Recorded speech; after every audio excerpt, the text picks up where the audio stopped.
Oh, if you're wondering what's going on right here today, I am feeling ill as shit. Don't worry, I've done COVID tests. I'm not positive or any crap like that. Basically, I've gotten a cold from somewhere, probably some snotty kid somewhere. So what is it that I do when I feel like shit? I go up on YouTube and I search up some new music. As simple as that. Just to try and lift my spirits and make me feel 10 times better. And today's no exception. I've come across a bit of a fresh air in modern pop music. And this is a artist that is from my home country of the brilliant UK. And her name is the Pink Pantheress. You might have heard of her before. Apparently she became very famous off TikTok. I have no idea. I am a granddad at heart who still uses Twitter. Alright, Jesus. Hopefully no one notices what happens there. Apparently here, she grew most of her fame from the social media platform TikTok. Now, I'm a granddad at heart. I don't use TikTok. Surprise, surprise. I'm still on my Facebook and my Twitter and only just learning how to use Instagram, for God's sake. I found normally that if a song gets popular on TikTok, I hate to say it, it's normally pretty cringe. However, I believe Pink Pantheress is an exception. I actually heard a song first time just listening to the radio, and it totally blew me away. It's got a mixture of old noughties, 90s, 80s samples, and it merges them with these modern pop artifacts, such as the pristine vocals, the very loud, very clean mix. Obviously, since the popularity of garage in like the noughties, there have been little songs here and there that have sort of resembled that time and resembled that genre, but for me there hasn't been many that have been able to capture that essence and that vibe of noughties garage well, other than the Pink Pantheress. So you're probably wondering how I can sit here and know that she's sampled like noughties garage music.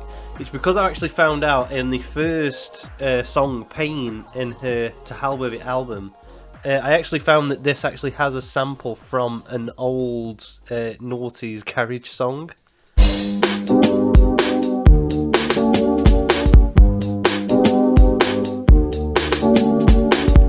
So some of you might not recognise what that is from. I actually found that it is from the Sweet Female Attitude, and it's actually a song called Flowers. So obviously you all might be familiar with that. So as you can see here, it's just that main chord progression, probably pitched down about 2 or 3 semitones. But then as this song progresses,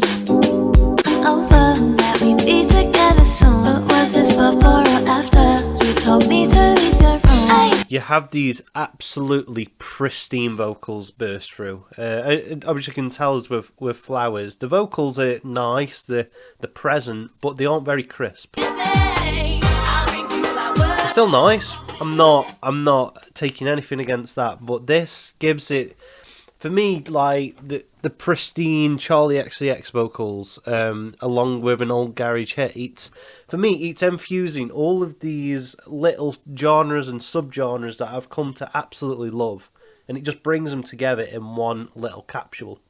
So what I'm going to do today, I'm going to break down some of the techniques that I've found that the Pink Pantheress uses. So what I'm going to do is I'm going to try and recreate or create a song in the style of the Pink Pantheress. So if you stick around, hopefully you might learn a thing or two from me. You might not. Do a complete breakdown of how to create a song just like the Pink Pantheress. I found the best way to start with one of these is actually with the samples. So here I've been able to grab 2 songs. The first one being Moving Too Fast by the Artful Dodger.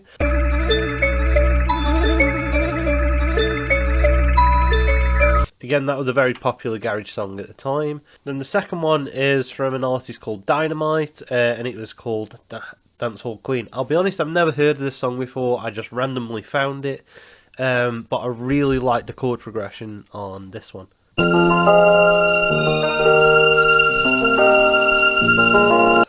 So what I decided to do again as well to avoid copyright, I've actually merged these 2 samples together to give a very dark, atmospheric garage tip.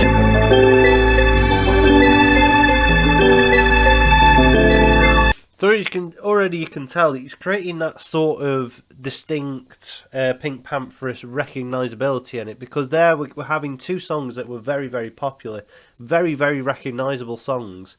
However, together they create a bit of uncertainty because it's not how the listener has originally heard it before. So with the pitch down and obviously just a looping section of just one little part of the song, it creates almost that, it actually creates that initial recognisability, the point where the listener has to think for a minute and they have to go, oh, where have I heard that song before? It's almost like encountering like a smell from your childhood. You think, oh, I recognise a smell, where is it from? And it's the same in music, it can portray that same emotion. It's like, I've heard this song, it's given me all these memories. Where have I heard it before, basically? So that's more to the point of why I like this. So one thing that the Pink Pantheress does, I've noticed a lot. So in one of my personal favourites, Passion, it starts off with this nice guitar.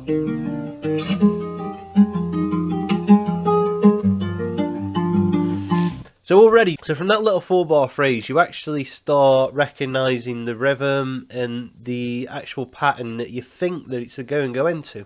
So you feel like the drums might be quite chill, it's going to be quite a slow song. However, she flips this totally on its head. So as it progresses, you can almost hear them drum and bass drums just coming in now, with little elements, then now.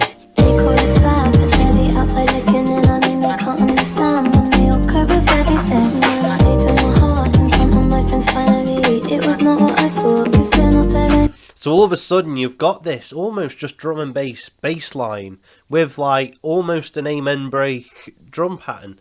So in this initial idea that where you thought the song was going to go, it doesn't go there, it goes somewhere completely different. And this is what I absolutely love about a music, you don't know what's going to come next out of it. So this is another thing that I haven't actually pointed out yet. If you notice, a lot of the Pink Pantheress songs are very, very short, ranging from anywhere between 1 minute 22 and 2 minutes. So what I quite like about these songs is the point of the song, the meaning of the song, all needs to be portrayed within just 2 minutes. The fact that you've got to portray this emotion, portray all of these feelings within 2 minutes is a big challenge for a lot of musicians. So this is exactly what I'm going to do. I'm just going to play the actual sample by itself just twice. Then what I'm actually going to do here is find a nice drum and bass loop.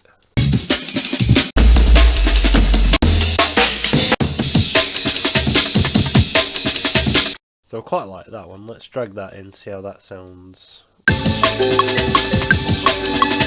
So one thing that I'm going to create along with the drum pattern is a synth. Basically, I'm going to try create just a simple pad here. That sounds quite rough at the minute. Obviously, I'll do a bit of tinkering with the sound of this synth.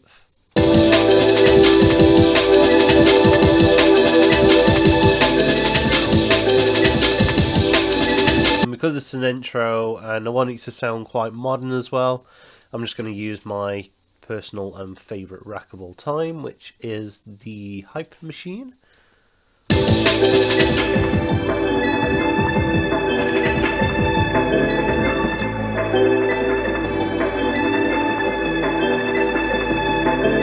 So I've decided what I am actually going to do, as well as add a hype machine just to this intro bit, and I'm just going to filter that in very, very slowly over the 9 bars.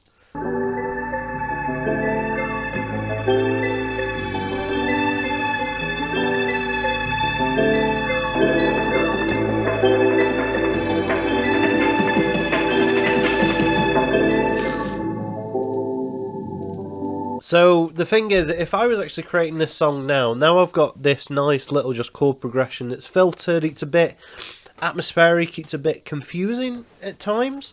However, I'm seeing here that I'm almost at the 50-second mark, and as I said, Pink Pantheress needs to get this point across as soon as possible. I'm only going to have another 8 bars of this, and then basically here at bar 33, I'm just going to make everything come in. But as well here, I know this is quite vague at the minute with just the chords playing, but this is where I'm actually going to include the vocals. So before I delve into any sort of vocals, I'm just going to have these as the intro. Because the intro I want to be treated different to everything else. Obviously when it bursts into the chorus, I want everything to be a lot more pristine and a lot nicer. Then because I like the sound of it, I'm also going to include another layer. Then what I'm also going to do on a separate track is copy this entire drum pattern.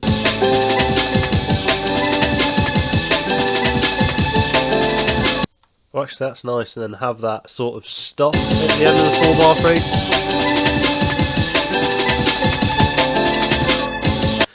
Obviously though, this amen break just by itself does sound quite plain, so just to enhance the kick and the snare of this, and maybe just add in a few hi-hats as well, just to basically beef up the actual drums in this track.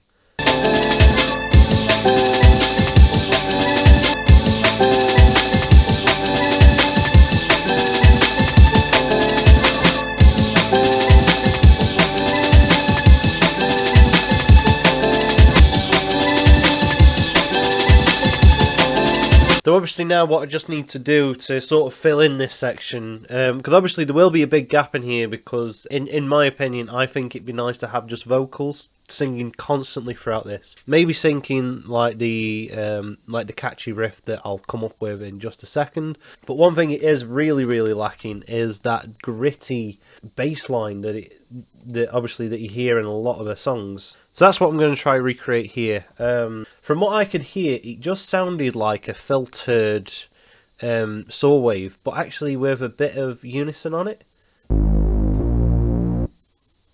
As number one, I'm actually going to sort the gain out here because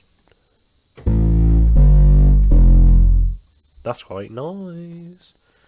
That's another thing, I might add the distortion after.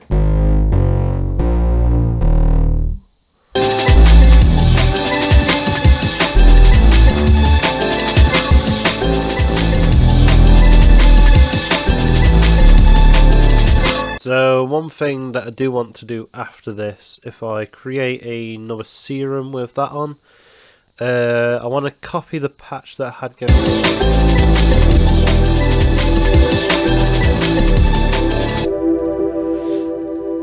So I really want that to stay in this chord, but I want this to be littered with effects now.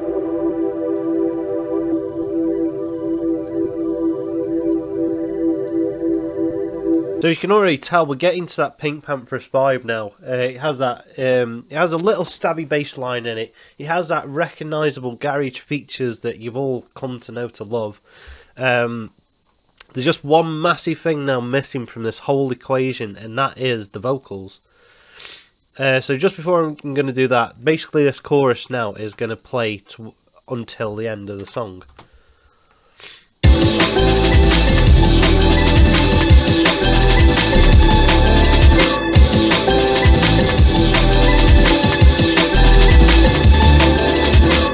Then one thing we can do is just add little variations in, so like get rid of the drums. So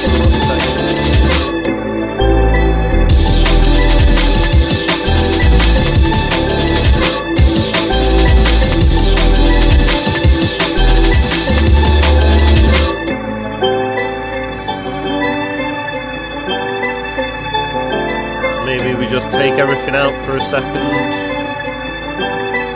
Then we copy and paste that entire thing.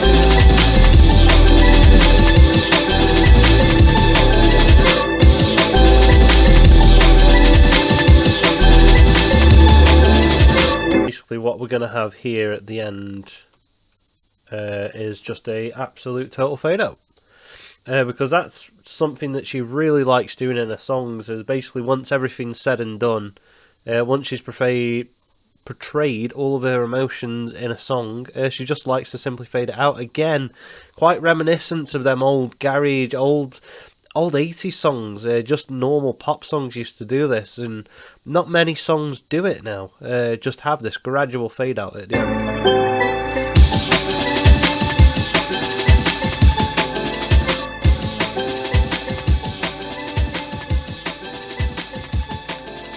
So personally, I think we have everything that is needed for this song. One thing that I'm going to have to do, obviously off camera, because I'm already recording my vocals through my microphone. And what I'm going to try to do is actually lay down some vocals to bring this whole entire track together. So yeah, making this has been a lot of fun. I can show you a quick demo now of how things sound without the vocals on them. So then obviously you can contrast it to later. But this is what we've done so far. We've added these old garage experimental bits. And again, you think the tempo is going to be quite slow. Then these drums come in to suggest otherwise, and you're like, okay, it's actually going to be a lot faster than I expected.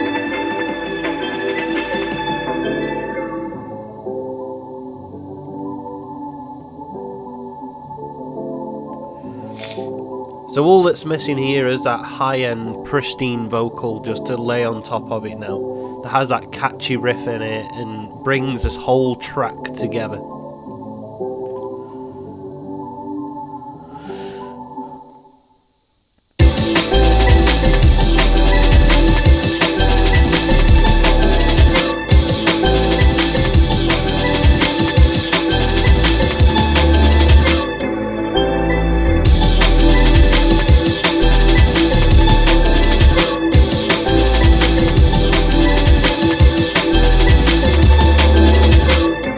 So yeah, what I'm going to do basically is I'm just going to leave you there for a minute. In my own time, I'm just going to go off and record vocals. And straight after this, I will show you the final product. Right, so it's me back here again. I've just spent an hour just laying down some vocals and just processing them. So just before I show you the final result of all of this, I'm just going to basically break down what I've done here and why I've done it. But before I show you, I really need you to use your imagination. As you can tell, I've got a very bunged up nose at the minute, and the only way of obtaining vocals was obviously recording them in this state. So they sound very nasally and very half-arsed. But basically all it's trying to do is just bring the whole song together. So you've heard the instrumental. I believe with the lyrics and obviously with all the layers that go on within the lyrics, I think it brings the whole song together. So without further ado, I'm going to basically play the final arrangement that I have here of this Pink Pantheress style song. So I hope you enjoy, and I'll show you how I did the vocals and that just after.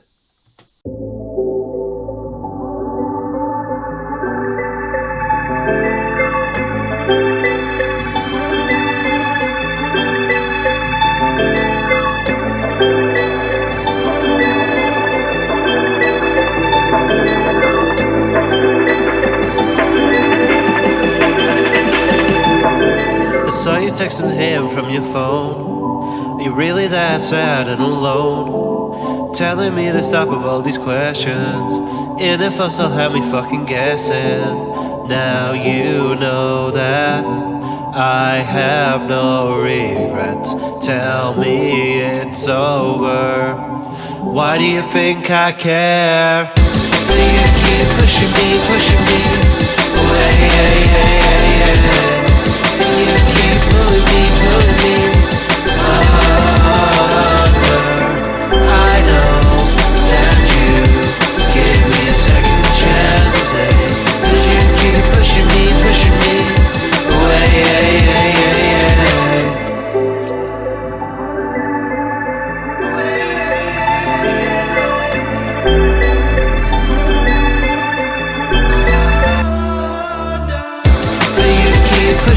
Pushing me away, and you keep pulling me under.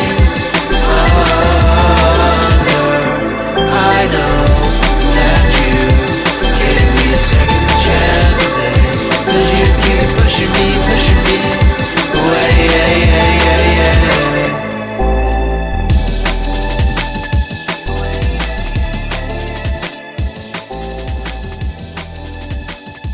And then it just has this very nice little fade out. Again, quite reminiscent of like noughties songs, even like 80s, 90s songs, just how there's still a lot going on in the chorus, but everything just gets turned down at the end.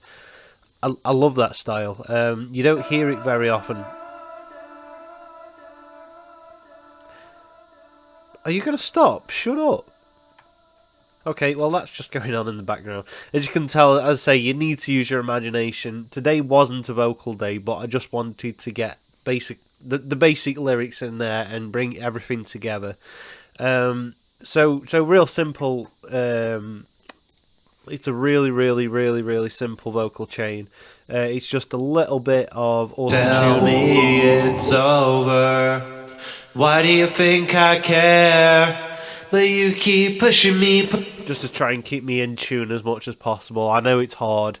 And then with just a bit of compressor and OTT, that's pretty much the same on all these.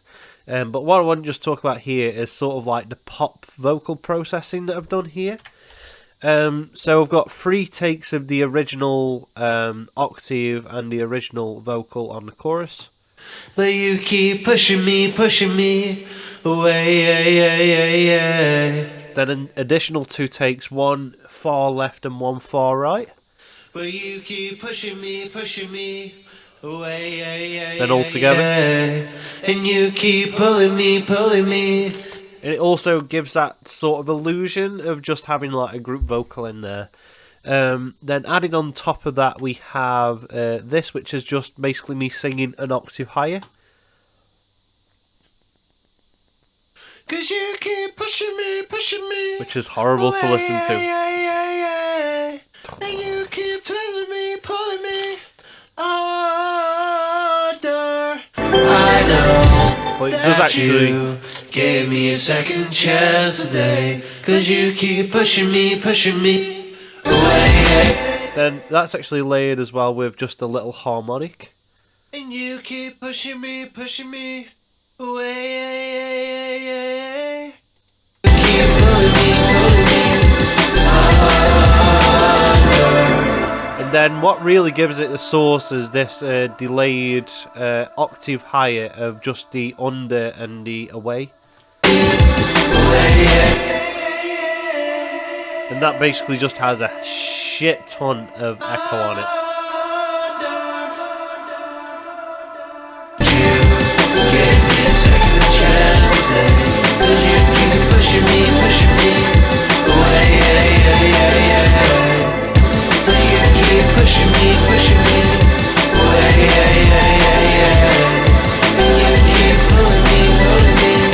That's basically how I did the vocals for it. And hopefully, and again, please excuse the voice because it sounds like absolute dog water.